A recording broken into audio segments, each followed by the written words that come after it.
waxaad garanaysaa ninkii la oran jiray Cumar ibn Cabdilcaziiz. Cumar ibn Cabdilcaziiz ayaa wuxuu ahaa wiil dhalinyaro ah, waddankana wuxuu xukumay oo uu maamulayay muddo 2 sano iyo bar keliya ah. 2 sano iyo bar meesha uu maamulayay Cumar ibn Cabdilcaziiz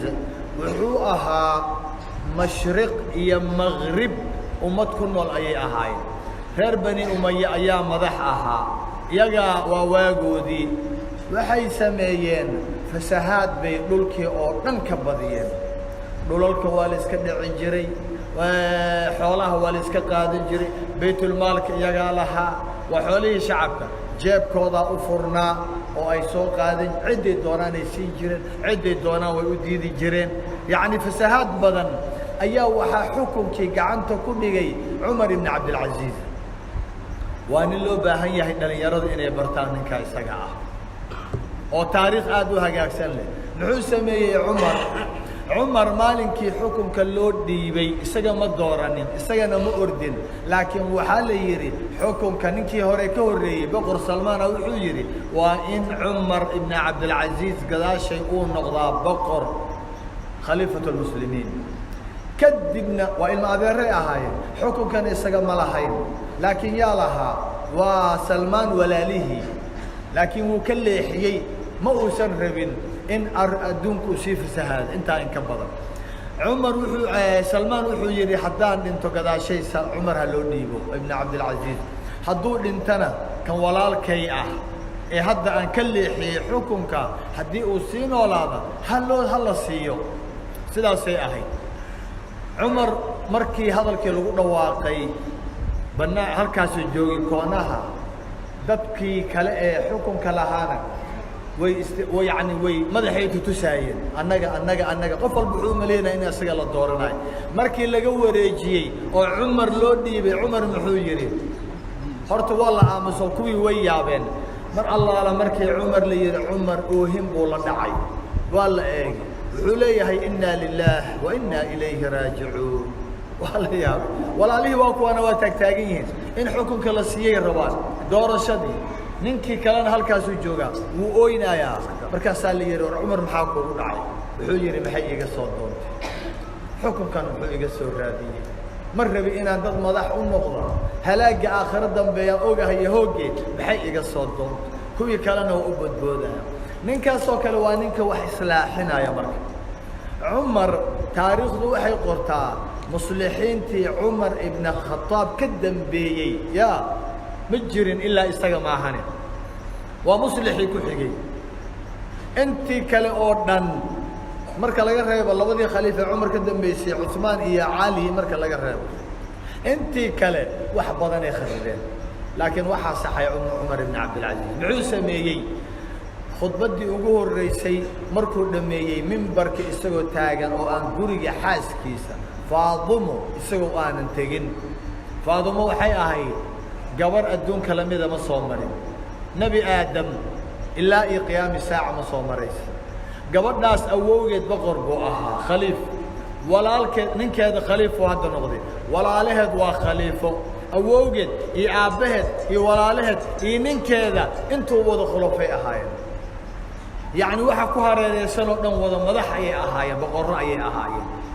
gurigeedu inta badan dahab buu ahaa, alaabtii ugu quruxda badneed. laakiin iyadaa iskale xaq bay u lahayd maye ee waa xoolihii baytulmaalka, waa xoolihii shacabka. maxaa lagu sameeyey? Cumar awal wuu iska raaxaysan jiray, laakiin markii xukunka loo dhiibay ummad madax looga dhigay arrinka uu isbedelay, waa kaa ooyaya. muxuu sameeyey? mimbarkii buu fuulay, gurigiisii wuu diiday inuu aado, mimbarkii buu fuulay. markaasaa wuxuu yidhi aaway khaadimkii, aaway xaajibkii, kii waardiyaha kaalay buu yidhi, u tag Faadumo gurigayga tag, sanduuq hebel waxa ku jira sabarloogooyinka ah, waraaqaha dhulalka weeyaan, ilaysin ii soo qaad buu yidhi. waa loo keenay. ilma adeeradii oo dhanna waa joogaan, ogow nin maqan ma laha, booliiskii male waxoo dhan waa la joogaa. markaasuu yidhi yeeri, magacan yeeri. magacyadii baa la qabtay. marka waxaa la yidhi dhulkaas waa dhulal badanoo dee la iska siiyey, boqor walba 10 dhul 20 30 buu iska lahaa. hanti ha sheegin, lacago waxay iska qaadan jireen aanan maaragtaaye la shaqaynin. markaasaa wuxuu yidhi dhulkan waa dhulka koorneyshka webiga agtiisa ku yaala kan waa kan xagga ku yaala kan waa buurta beertan waa taa waxoo dhan aniga ma lihi magacayga isaga qoran dulmi ayaan ku qaatay isaga nafsadiisu ka bilaabayaa islaaxa wuxuu yidhi baytulmaalka iska lehe ha loo celiyo dadku waa yaabeen ruuxa maka dhab ah marka intaasoo sana lama arkin qof sidaas oo kale ah dadkii been baa loo maleeyaa war ma anigu noo been guuraaya wuxuu yidhi dhulkan ana malihi oo xataa addoommadii u shaqaynayey kulli wuxuu yidhi baytulmaalka iska leh xaq uma lihi maanta laga bilaabo ummaddaasaa iska leh ha loo celiyo markuu wixiisii dhammeeyey faraanti xataa ku jiray halkaa oo baytulmaalka xoolo maqribka laga keeno khaniimo ah ayaa markii la keenay khaniimooyinka ummaddii dagaalamayay in loo qaybiyaa la rabee waa ummaddaa shacabkii baa la siiyey waxaa la siiyey reer bani umaya iyo boqorrada ilmahood ayaa loo wada qaybiyey faraantigaasaa ka soo gaaray wuxuu yidhi faraantigaan xoolihii maqribka iga soo gaareena uma baahni buu yidhi baytulmaalka ha la geeyo baytulmaalka baa sidii loo geeyey isagii markuu isnadiifiyey wuu baxay wuxuu rabay in uu dhaqaaqo oo masaajidka ka baxo gurigii Faadumo xaaskiisa ilaa ilaahay wuxuu leeyahay yaa ayuha alladina aamanuu quu anfusakum wa ahliikum naaran nafsadihiina badbaadiya isagii wuu isbadbaadiyey dulmigii xaaraantii uu iska qaaday laakiin ehelkiisii Faadumo ugu horeysa wuxuu doonayaa Faadumo in uu ka tirtiro oo uu ka soo bixiyo meesha ay ku jirto markii uu dhaqaaqi rabay ayaa intuusan bixin wuxuu dareemay guux bannaanka ka yeeraayo oo digtoonow camal diyaar garow ileen addoommadii iyo fardihii iyo dee waa ciidankii madaxtooyada isaga loo diyaarinayaa isaga ma oga dameer yar buu ku yimid oo meel geesa ugu xiran oo nin mutawaadica ayuu ahaa kadib muxuu sameeyey wuxuu yidhi war waa maxay iridda markuu soo baxay dee waa ciidankii madaxtooyada waay adaa la rabaa in lagu gelbiyo oo qasrigii lagu geeyo wuxuu yidhi wallaahi waa dulmi ya dulmiga cayntiisii waa kan wuxuu yidhi maanta o dhan qoraxda maana ii taagan yihiin haa wuxuu yidhi fardahan iyo xoolahan baytulmaalka iskale ha la geeyo addoommadan baytulmaalka iskale ha la geeyo ii keena dameerkaygii kaasaan xaq u leeyahay inaan fuule nin maanta jooga ma yeelayaa ma yeelayo laakiin waa wax lagu barakoobayay ogow waa hadday daacad kaa tahay inaad wax islaaxisido aad wax hagaajisida ogow markaasaa dameerkiisii buu fuulay Faadumo u tegey oo xaaskiisii wuxuu diiday gurigii uu ka soo kacay haddaay inuu ku laabto diiday markay haddaay iyo hadda waa kala duwan tahay hadda mas-uul buu noqday markii hore racyad buu ahaa kadibna oo guriga isaga mas-uulka ma ahayn kadibna banaankii buu istaagay Faadumo soo baxa aye wuxuu yidhi xaalku waa isbedelay laba mid maanta madax baan noqday muslimiinta oo dhan amiirulmu'miniin aan noqday macnaha ummadda oo dhan anaa madax u ah waxaan rabaa laba kala dooro imaa aniga isoo raac adoona waxna soo qaadanin inta aad xiran tahay ugu soo raac ama gurigaaga ku har ani adigoo isdaynaynaa way yaabtay waxay tiri war guri muxuu ii qaban caaqilad bay ahayd cumar adiga ayaa i qabay adaa i hogaaminaye cumaroo adaan ku doortay ka soo bax gurigii iyo waxa yaalay oo dhan baytulmaalka lagu wareejiyey walaalihii way arkaan ilma adeeradii way arkaan racyadii way aragtaa cumaroo maasha allah kadib wuxuu doonay yaa ku xiga marka waa ilma adeeradii oo dhan buu soo shiriyey lacagihii ay qaadan jireen wuu ka gooyey dhulalkii wuu ka wada celiyey xataa eeg ma aha kuwa jooga magaalada dimashq ogow xarunta halkaasay ahayd suuriya dimashq bal kuwa xataa yaman jooga ilaa gobolladoo dhan madax waxaa ka reer bani umaya dhaalimiin bay ahaayeen xataa kuwa yaman jooga nin baa intuu ka yimid suuqii isagoo maraaya ayaa waxaa loo sheegay waa nin yamani ah oo meel fog ka yimid oo dimashq suuqeedii ayaa waxaa loo sheegay ninkan suuqa wareegaya inuu yahay amiirulmu'miniin cumar ibn cabdilcaziiz markiiba wuu u soo orday cumar lama ilaaliyo ogow markaa iyadaa wuu diiday ciidamadii ilaalinaya kulli baytulmaalkaa la geeyey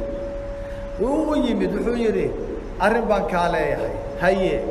وعير نين قرابته وفلان اللي هذا وليد بوها مركان ابن عبد الملك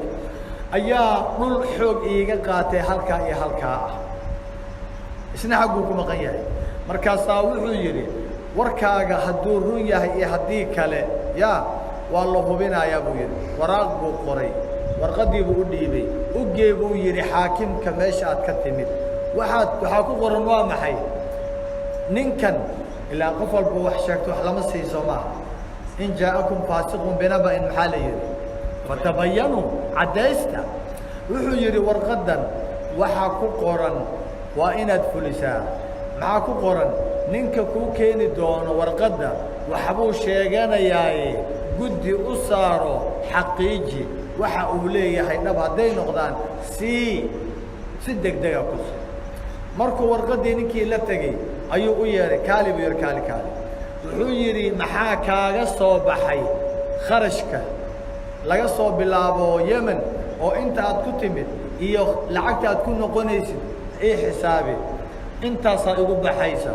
hal siiyo yiri baytul maalka laga siiyo wuxuu dhiirigelinayaa dad badan oo dulman oo meel fog jira ayaa markay arkaan ninkan caadil inuu yahay aanan u iimaan karin dhulkoodii yaani ma haysta kharash ee boqorku u tagaan in qofna uusan caajizin oo qof walba ku yar ku weyn taajir sabool yaani daciif mid kulligood waxa waaye wada wuxuu furay ay ugu iimaan karaan wuxuu yiri qof walba madlama laga haysto oo boqoradu ay dhaceen ha yimaado waa u dhicinaya kharashkiisa go and back ana siinaya yaa laga helaa ninka soonaagiisa fiir wilka dhalinyarada marka kadib eedadiis ayaa timid Faadimo waa eedadii Faadimo ibn Abd al-Malik ibn Marwan maxay sameysay Faadimo waxay sameysay eedadii way u jecel yahay way og yihiin wiilashii dholalkii waa laga wada qaaday jeebkoodii waa la mariyay lacagii accountida kulli baytul maalka lagu celiyay baytul maalki uu buuxsamay meel ay maraan male dadkii tujaarta ah wax dhici jiray waxa la leeyahay Allah kiifiri maanta uu lugeynaya waa kiide gaariga dahabka ku soconay Allah eeg Allah gurihi waa laga qaaday war kuwi magaalada iiga baa laga sheekaysanaa soo Umar u galay walaalihi islaantii bay u sheegeen war ninka noo soo xoolaha nooga soo dhici adiga eedadii ah islaantii u soo qaaday xageedu waxay rabtaa Umar inay la hadasho way u timid Umar mar Allah markay u timid ayaa waxay tir war inkaar qabe ya wali markaad gurigii Faadimo ka bixisay oo aad xoolahaaga iska bixisay inaad wali soo wadid waan ogaaye maantana ilma adeerada war xoolahoodii u soo celi waa meel ay maraan bay laayihiin caabe waa lagu sheekaysanaya وسك قرنياد وهرير أدوية دكان إسقان وهرير آخره وأنا واحد لو باهي إلا أحد قلبي قاعد إن آخره كويناته نعوس ميجي قرقو قلي شلن أيو دب انتو قلي جدود مركو نقضي أيو سوق هذا أيو بالقبض بقوهيا ويا بنت الحصة مين هوا إيدو دبك حدانك أنتي كل جيو ما يجي أقولانيسا markaas intee ka toogtay wax yahowaala ya waa isgubaysaa waa ku ogahay kaarad qabtay ordi dhaaf way ka toogtay sugu yaraa bixin eedo uu dajinaya wuxuu yiri eedo dab adduunyo oo wax yar meel yar ah maqaarkaas yar gubaysa kaligayna ah ayaad iiga baqaysaa laakiin iiga baqimaysid dab aakhiro aniga awlaadayda idinka waxa tolka oo dhan wala cadaabaya haddaan xaaraan idinka dharjiyo waxbuu tusay way ka tagtay mar alla markay ka tagtay ayaa waxay aadeen ilmihii way sugayaan dhalinyaradii in la soo ogolaaday eedahay dhulkii ka waran ma la soo ogolaaday mana loo celinaa xoolaheeni markaasay tiri eedoo dhan waa idinka عمر وأحمد بن عمر آدم معها لكن خلط إذن كأسكال